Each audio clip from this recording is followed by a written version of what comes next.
Hello बच्चों, कैसे हैं आप सभी। आई होप आप लोग अच्छे होंगे। बहुत थोड़ा सा गैप हो गया है, उसके लिए मैं सॉरी बोलती हूँ।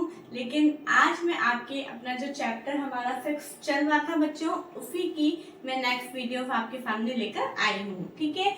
और अगर आप इस चैनल को पहली बार विजिट कर रहे हैं तो मैं आपके लिए बताना चाहती हूँ कि शिक्षिता साइंस पॉइंट आप सभी के लिए क्लासेस 6, 7, 8 के साइंस के chapter wise and part wise videos लेकर आता है। ठीक है। तो अगर इससे पहले अगर आपको chapter 1st to 5th and 7 chapter अगर आपने नहीं किया है तो प्लीज आप प्लेलिस्ट में जाइए, आप वहां पे एक एक चैप्टर को आराम से डिटेल में देख सकते हैं। ठीक है बच्चों, तो इसी के साथ हम आज अपना चैप्टर स्टार्ट करते हैं। ओके। तो आज का हमारा टॉपिक है, जैसा कि आपको थोड़ा सा रिकॉल में करवा दूं कि हम क्या देख रहे थे। हमारा चैप्टर था living beings and non living, और हमारे चारों तरफ का surrounding area, desert, habitat, adaptation, ये सारी चीजें हमने देखी थी। हैबिटेट्स जो है कितने टाइप्स का होता है वो अपन एक चार्ट बनाया था, वो सारी चीजें आई होप आपने कॉपी के अंदर मेंशन कर लिया है। तो इसी के साथ में हम और भी आज कुछ टर्म्स को देखेंगे, और साथ में आज हम टेरेस्ट्रियल हैबिटेट के जो तीनों टाइप्स थे हमारे कौन कौन से, हमारे डेजर्ट था, ग्रासलैंड, माउंटेन, ये सारी चीजें हम देखेंगे। ओके, ठीक है। तो आज का हमारा टॉपिक है, सबसे पहले एक टर्म है एक्लिमेटाइजेशन। क्या है ये? Some changes occur in an organism over short period of time that enable it to adjust to small changes in their surrounding.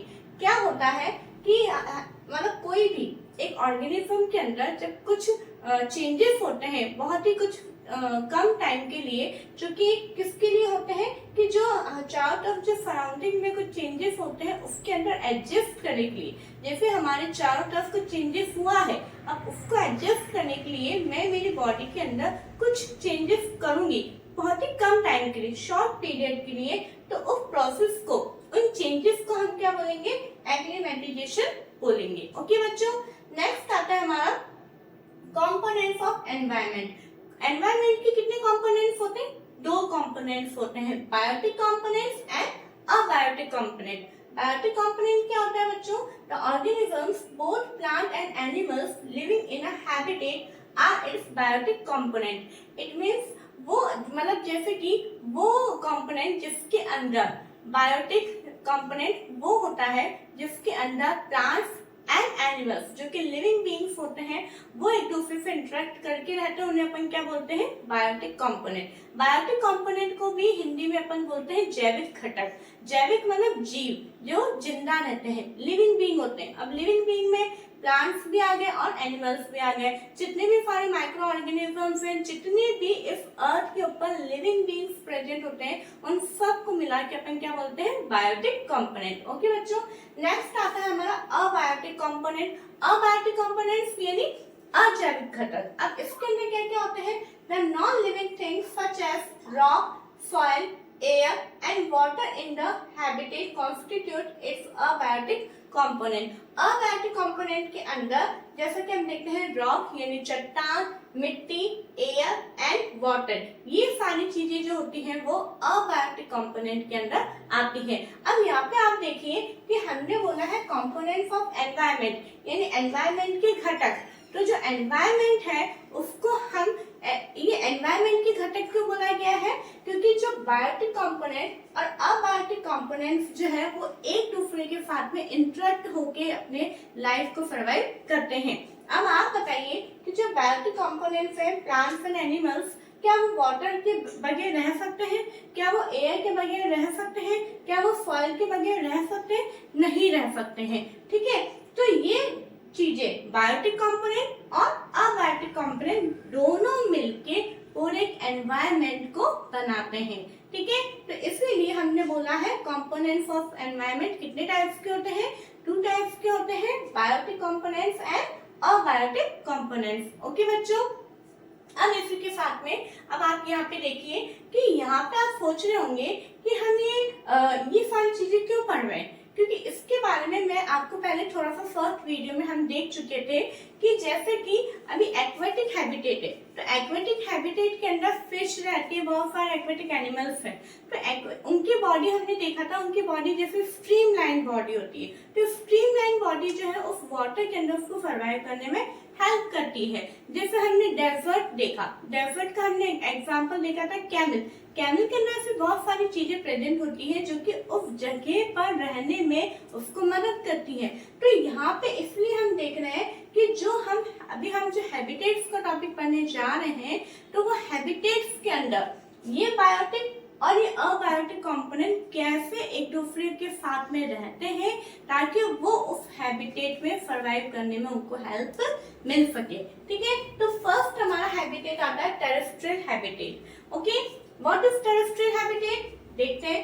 The plants and animals that live on land. मैंने बताया था कि जो जमीन के ऊपर रहते हैं वो प्लांट और वो एनिमल जो कि जमीन लैंड के ऊपर रहते हैं are said to live in terrestrial animal habitat. ठीक है, तो इन्हें हम क्या बोलते हैं? टेरेस्ट्रियल हैबिटेट या फिर स्थलीय आवास भी बोलते हैं। ओके, इसको हिंदी में भी लिख देती हूँ मैं, स्थलीय यानी जो स्थल के ऊपर रहते हैं। ठीक है, स्थलीय आवास। ओके, अब देखिए जो टेरेस्ट्रियल हैबिटेट है वो 3 टाइप्स का था। आप देख सकते हैं जो अपन ने चार्ट बनाया था। फर्स्ट है हमारा डेजर्ट। ठीक है, डेजर्ट के बारे में हम पढ़ते हैं। अभी डेजर्ट में क्या है? There is very little water available in the desert. Desert जिसको अपन हिंदी में रेगिस्तान या फिर मरुस्थल बोलते हैं, वहां पे सबसे मेन बात क्या देखी जाती है? यहाँ पे पानी बहुत कम होता है, बहुत कम होता है यहाँ पे पानी। ठीक है, it is very hot in the day. ये दिन के समय में बहुत ज्यादा गर्म होता है and very cold at night in the desert. और जो डेजर्ट है वो रात के समय में बहुत ज्यादा ठंडा होता है। दिन के समय में जितना ज्यादा गर्म होता है, रात में उतना ही वो ज्यादा ठंडा होता है। ये डेजर्ट की एक क्वालिटी है। ओके, अब यहाँ पे जो डेजर्ट जो हैबिटेट है यानी रेगिस्तान में कुछ एनिमल्स कुछ प्लांट्स यहाँ पे रहेंगे। ठीक है, तो वहां पे रहने वाले कुछ एनिमल्स का हम देखते हैं कि वो एनिमल्स के स्ट्रक्चर में, उनके बॉडी स्ट्रक्चर में ऐसी क्या क्वालिटीज पाई जाती है जो कि वहां पे वो सर्वाइव कर पाने। तो उसका हम एक एग्जाम्पल ले रहे हैं कैमल। एनिमल इन डेजर्ट, मैंने ब्रैकेट में लिखा है कैमल। पहले हम कैमल के बारे में देखते हैं। Camels have long legs which help to keep their bodies away from the heat.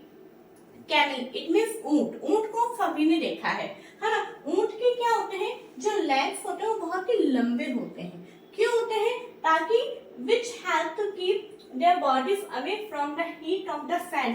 क्यों? क्योंकि हमने देखा है कि दिन के समय में जो है बहुत ज्यादा गर्म होता है।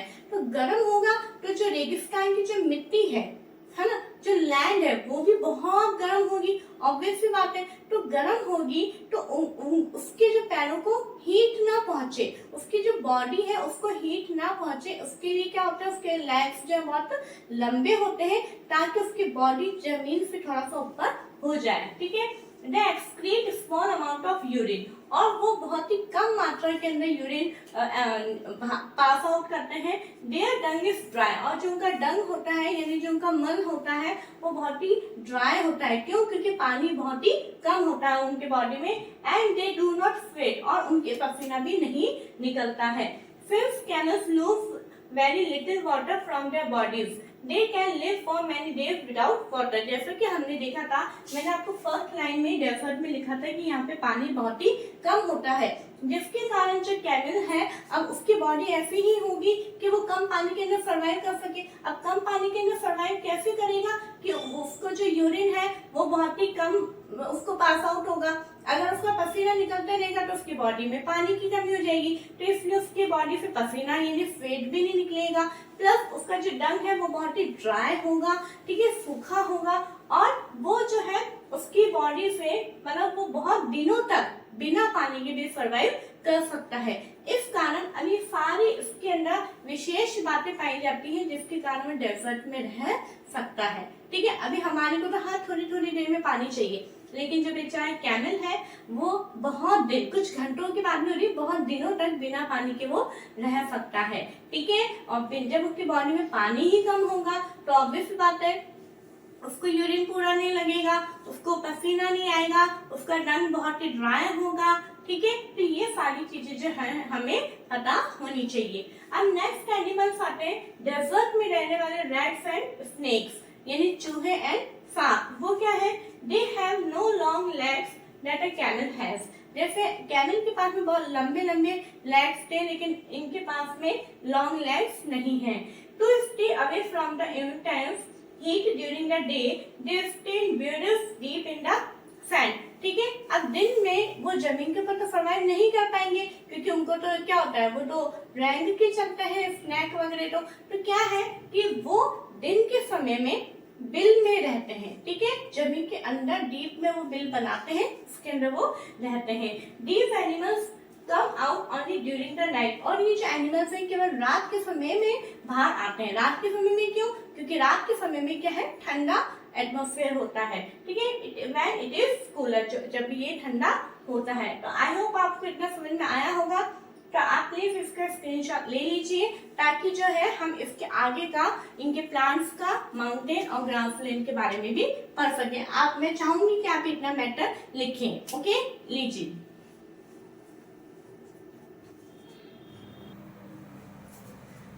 ओके बच्चों, अब हम किसके बारे में देखेंगे, जो हमारे डेजर्ट के अंदर जो प्लांट्स प्रेजेंट होते हैं उनके बारे में हम देखेंगे। ठीक है, plants. Desert plants lose very little water through transpiration. अपन देखते हैं कि जो ट्रीज होती हैं उनके लीफ के अंदर से ट्रांसपिरेशन के द्वारा बहुत सा जो वाटर है वो इवेपोरेट होता है। अपन ये सब देखते हैं कि ट्रांसपिरेशन प्रोसेस क्या होता है, लेकिन यहाँ पे हम देख रहे हैं कि डेजर्ट के अंदर वैसे पानी की बहुत कमी, और अगर जो प्लांट की जो लीफ है अगर वो ट्रांसपिरेशन प्रोसेस के द्वारा बहुत ज्यादा पानी को इवेपोरेट करने लग जाएंगी, तो जो है हम पेड़ों को वैसे भी पानी नहीं दे पा रहे पूरा, तो फिर प्लांट तो सूख जाएगा। तो उसको बचाने के लिए क्या किया जाता है, जो डेजर्ट के प्लांट होते हैं वो ट्रांसपिरेशन के द्वारा बहुत कम पानी लूज करते हैं। ठीक है, the leave in plants are either absent. वैसे डेजर्ट प्लांट के अंदर जो लीव्स होती है वो एब्सेंट भी होती है, वेरी स्मॉल, और they are in the form of spines. या तो अगर वो होती भी है तो बहुत ही छोटी साइज की होती है, या फिर वो स्पाइन्स के रूप में होती है, यानी कांटों के रूप में होती है। ठीक है, this help in reducing loss of water from the leaves through transpiration. और ये जो कांटों के रूप में होना या बहुत ही छोटे स्मॉल साइज में होना, ये सब जो है ट्रांसपिरेशन के द्वारा वाटर के लॉस को बचाती है। Okay, photosynthesis in cactus plant is usually carried out by the stem. अब यहाँ पे हम एक एग्जांपल देख रहे हैं कैक्टस। सबसे पहले तो आपको पता होना चाहिए कि अगर आपसे पूछे कोई डेजर्ट प्लांट का एग्जांपल बताओ तो आप कैक्टस बता सकते हैं। कैक्टस प्लांट के अंदर क्या होता है, जो उसका स्टेम होता है, स्टेम भी जो है फोटोसिंथेसिस करता है। ठीक है, the stem is also covered with a thick waxy layer. और जो स्टेम होता है वो उसके ऊपर एक वैक्सी लेयर होती है, एक मोम जैसी एक परत होती है, थिक लेयर होती है, which helps to retain water in the tissue of cacti. और जो कि क्या हेल्प करता है, जो कैक्टाई के जो टिश्यूज होते हैं उनके अंदर वाटर को रिटेन रहने में, यानी वाटर को रहने में उसकी हेल्प करता है। ठीक है, ताकि जो है स्टेम के अंदर से भी जो वाटर लॉस ना हो जाए। ओके बच्चों, तो ये हमारा था डेजर्ट का। नेक्स्ट हमारा टेरेस्ट्रियल हैबिटेट आता है माउंटेन रीजन। ओके, ये क्या है, these are normally very cold and windy. जो माउंटेन का जो एरिया है ना, यानी जो पर्वतीय जो एरिया होता है वो कैसा होता है, नॉर्मली बहुत ही ठंडा होता है, एंड विंडी होता है, यानी वहाँ पे बहुत ज्यादा हवाएं चलती हैं। इन सम एरियाज स्नोफॉल में टेक प्लेस इन विंटर। और यहाँ पे कुछ जगहों पे विंटर्स के अंदर स्नोफॉल यानी बर्फ जो है वो भी गिरती है। ठीक है, अब यहाँ के जो प्लांट्स हैं वो क्या एडेप्टेशन लिए हुए होते हैं वो देखते हैं अपन।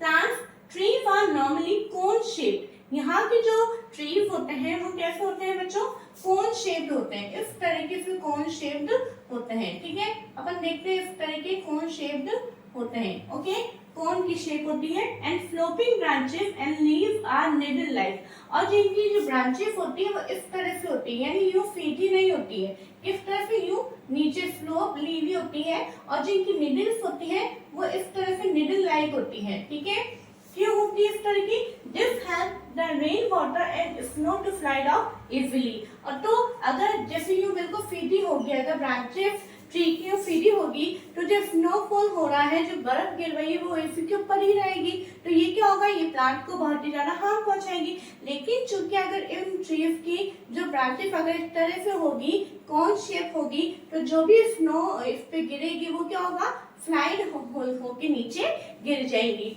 ठीक है, इसलिए इनकी जो ट्रीज की जो ब्रांचेस होती है वो कैसी होती है, कौन शेप की। अगर आपसे पूछा जाए कि इसकी जो ब्रांचेस है, माउंटेन रीजन की जो ट्रीज की ब्रांचेस है वो कौन शेप की क्यों होती है, तो आप ये रीजन इसमें लिख सकते हैं। ओके, नेक्स्ट आता है कि माउंटेन रीजन के एनिमल्स कैसे होते हैं। They have thick skin और fur to protect them from cold। आप जब भी लिखेंगे उससे पहले आप अपने आप को इमेजिन करना, क्या इमेजिन करना है कि मुझे जाना है माउंटेन रीजन पे। अब अगर मुझे वहां पे जाना है तो मुझे क्या लेना पड़ेगा, बहुत सारे गर्म कपड़े लेने पड़ेंगे, जैकेट्स लेनी पड़ेगी जिसके अंदर फर भी होता है ना। ऐसा क्यों, ताकि वो जो है मुझे गर्म कपड़े जो है मुझे वार्म दे सके, मुझे कोल्ड से प्रोटेक्ट कर सके, मुझे हीट मिल सके।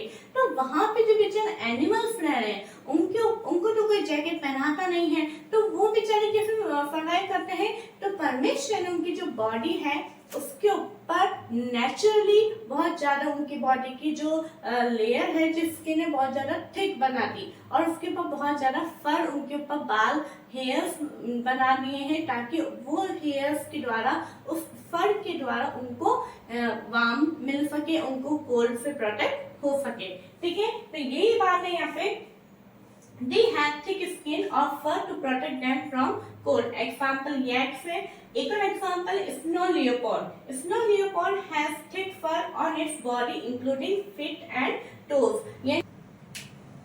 This protect its face from the cold when it walks on the snow। और जो कि ये बर्फ के ऊपर चलता है ठंड के समय में, इस वजह से जो फीट है इसके, जो कि उसके ऊपर फर होता है, वो उसको हेल्प करता है। ठीक है, the mountain God has strong hope from running up the Rocky slopes of the mountain. और क्या होता है, जैसे कि अपन देखते हैं माउंटेन के ऊपर चढ़ने में, भागने में जो स्लोप होता है उसके अंदर, तो जो माउंटेन गॉड्स होते हैं उनके बहुत ही स्ट्रॉन्ग होप्स होते हैं ताकि उसको रनिंग करने में हेल्प मिल सके। ठीक है बच्चों, अब हम देखते हैं इसके आगे का ग्रासलैंड। लेकिन इससे पहले मैं बताना चाहती हूँ कि देखिए हमने जो डेजर्ट एनिमल में हमने कौन सा एग्जांपल देखे थे, अभी हमने कैमल देखे थे, रैट एंड स्नैक देखे थे। ओके, फिर प्लांट का हमने देखा जिसके अंदर हमने एग्जांपल देखा कैक्टस। फिर उसके बाद में हमने माउंटेन रीजन के अंदर अपन देखते हैं एनिमल्स में एग्जांपल है यैक्स है, स्नो लियोपार्ड है, और हमने देखा माउंटेन गॉड। तो इस तरीके से आपको जो अपन ने चार्ट बनाया था, तो उस चार्ट के नीचे जैसे डेजर्ट है तो डेजर्ट के नीचे आप इनके एग्जांपल लिखना, जैसे माउंटेन रीजन है तो उसके नीचे उसके एग्जांपल लिखना, ताकि आपको एकदम ये क्लियर हो जाए कि कौन कौन से रीजन के कौन कौन से एग्जांपल हैं। ओके, नेक्स्ट अपन देखते हैं ग्रासलैंड। ग्रासलैंड क्या होता है, जो कि घास के मैदान होते हैं, फॉरेस्ट होते हैं, उनका हम देखते हैं। तो इसके अंदर सबसे एक एग्जांपल है हमारा लायन। तो Lions have long cloves in their front legs that can be withdrawn inside the toes। ठीक है, लायंस के जो आगे के जो फ्रंट लेग्स होते हैं, उनके जो क्लॉज होते हैं वो बहुत ही मजबूत होते हैं। ठीक है, और वो टोज को इनसाइड किए हुए रहते हैं। Its light brown color helps it to hide in dry grassland when it hunts for prey। और इसका कलर कैसा होता है बॉडी का, लाइट ब्राउन कलर होता है। क्यों, ताकि ये ड्राई ग्रासलैंड जो होती है, यानी जो सूखी झाड़ियां जो होती है, जो कि ब्राउन कलर की हो जाती है, उसके अंदर ये छुप सके।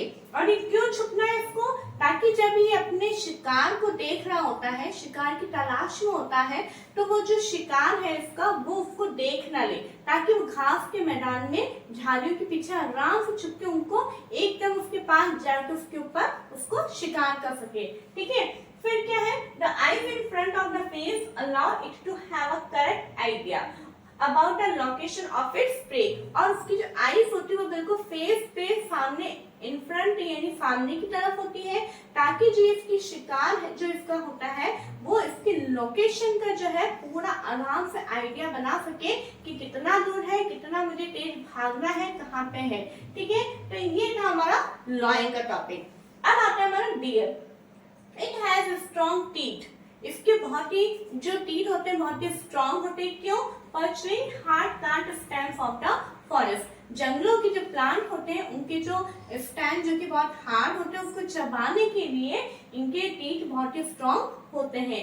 It has long ears to hear movement of predators, और प्रेडेटर्स यानी जो शिकार करने इनका आ रहा है, जिनको नुकसान पहुंचाने आ रहा है, उसकी आहट को, उसके मूवमेंट को सुनने के लिए इनके पास बहुत ही लॉन्ग ईयर्स होते हैं। The eyes on the side of its head allow it to look in all direction for danger। और इसके अभी जैसे लॉयन के हमने देखा इसके तो दोनों आईज जो है सामने होती है, लेकिन जो डियर है उसके आईज सामने नहीं होती, हेड के एक इस तरफ होती है और एक इस तरफ होती है। क्यों? ताकि जो इसके तरफ अगर कोई भी खतरा आ रहा है, ठीक है, कोई भी प्रेडेटर्स आ रहा है तो उसको ये एकदम देख ले कि दूर से कोई मेरी तरफ आ रहा है। Okay, the speed of the deer helps them to run away from the predators. और आपने देखा है कि डियर जो है वो कितनी तेज भागता है ना, तो डियर की जो भागने की जो स्पीड है वो उसको उसके प्रेडेटर से बचाता है। ठीक है, तो इसी के साथ बच्चों हमारा ये आज का टेरेस्ट्रियल हैबिटेट यहाँ पे कंप्लीट होता है। इसी के साथ हम एक्वेटिक हैबिटेट एंड और जो दूसरे और अदर टॉपिक्स हैं वो भी हम नेक्स्ट वीडियो में बहुत जल्दी कवर करेंगे। लेकिन अगर आपकी वीडियो अच्छी लगी है तो आपको क्या करना है, आपको लाइक करना है, शेयर करना है, सब्सक्राइब करना है। Thank you.